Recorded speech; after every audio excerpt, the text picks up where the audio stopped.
Ma réflexion de ce jour est inspirée de l'évangile de ce samedi 24 juillet. Dans cet évangile, Jésus donne une parabole dans laquelle il parle d'un homme qui a semé du bon grain dans son champ. Mais pendant la nuit, son ennemi est arrivé et a semé à son tour de l'ivraie. Lorsque les ouvriers s'en rendent compte, ils aimeraient qu'on arrache l'ivraie. Mais Jésus leur dit, non, laissez-les pousser ensemble jusqu'à la moisson. Laissez-les pousser ensemble jusqu'à la moisson. Et à ce moment-là, on, on va lier l'ivraie en bottes et le jeter au feu. Et ensuite, on pourra moissonner le blé. Bien-aimés frères et sœurs, la trame de cette réflexion est la suivante. Que fais-tu de ton ivraie? Qu'est-ce que l'ivraie d'abord? L'ivraie, c'est une herbe nuisible aux céréales. C'est une mauvaise herbe qui est nuisible. Retenons bien nuisible, c'est-à-dire qui détruit, qui empêche le développement, la croissance. C'est cela l'ivraie. Mais dans ta vie, dans ma vie, il peut y avoir différentes sortes d'ivraie. L'ivraie, bien sûr, représente ici le démon qui peut se faufiler dans nos vies. Comme cet ennemi s'est faufilé en pleine nuit et puis a semé de l'ivraie, le démon aussi peut semer de l'ivraie dans nos vies. Il y a ce dicton populaire qui dit que là où Dieu érige son église ou sa cathédrale, le diable érige sa chapelle. Oui, un, très- un des grands papes de l'église nous a dit une fois, euh, il y a de la fumée du diable dans l'église. Donc, le diable se faufile dans nos vies. L'ivresse, ça peut être une attitude, une addiction, un mauvais comportement. Peut-être, je suis habitué en tant qu'époux à commettre de l'adultère, à aller voir d'autres personnes. Excusez-moi. Et cette attitude, cette mauvaise attitude, est pour moi de l'ivraie. L'ivraie, ça peut être la passion, l'amour de l'argent.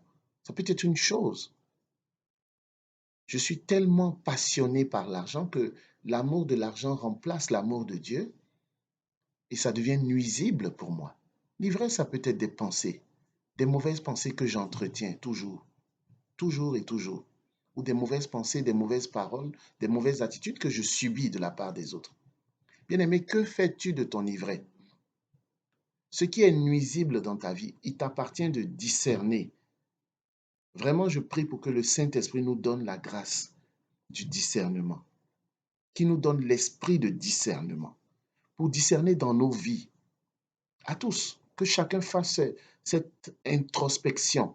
C'est un travail personnel et individuel pour discerner l'ivraie, ce qui est nuisible dans nos vies, et puis de chercher à le lier en botte et le jeter au feu, c'est-à-dire s'en débarrasser, tout simplement.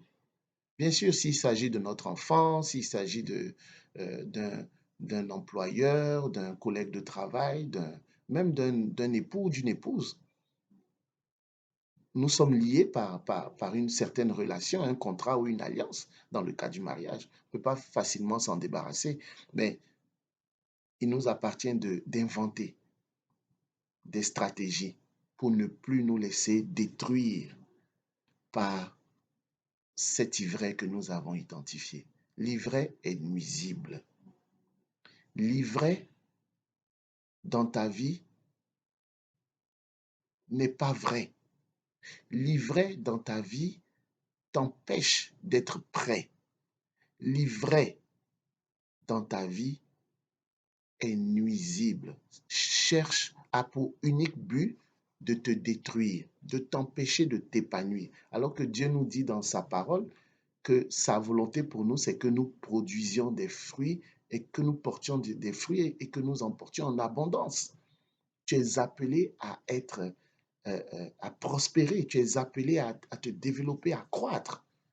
Dieu a semé du bon grain dans ta vie parce que rien de mauvais ne peut venir de Dieu. Donc, quel que soit l'étape dans laquelle tu es rendu dans ta vie, tu as du bon grain, tu es du bon grain.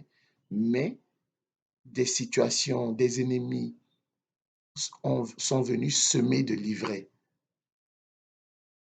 dans ta vie, dans ton cœur. Que fais-tu de ton ivraie? Que le Saint-Esprit nous donne la grâce, que le Saint-Esprit nous donne l'esprit de discernement, que le Saint-Esprit nous donne la volonté, le désir de nous débarrasser de façon sage, de façon divine, de façon intelligente des ivraies qui se trouvent dans nos vies, de tout ce qui est nuisible, des ragots, de ce que des gens racontent sur nous, de nous débarrasser de ça et de prospérer, de nous développer, de grandir en sagesse, en intelligence et en stature.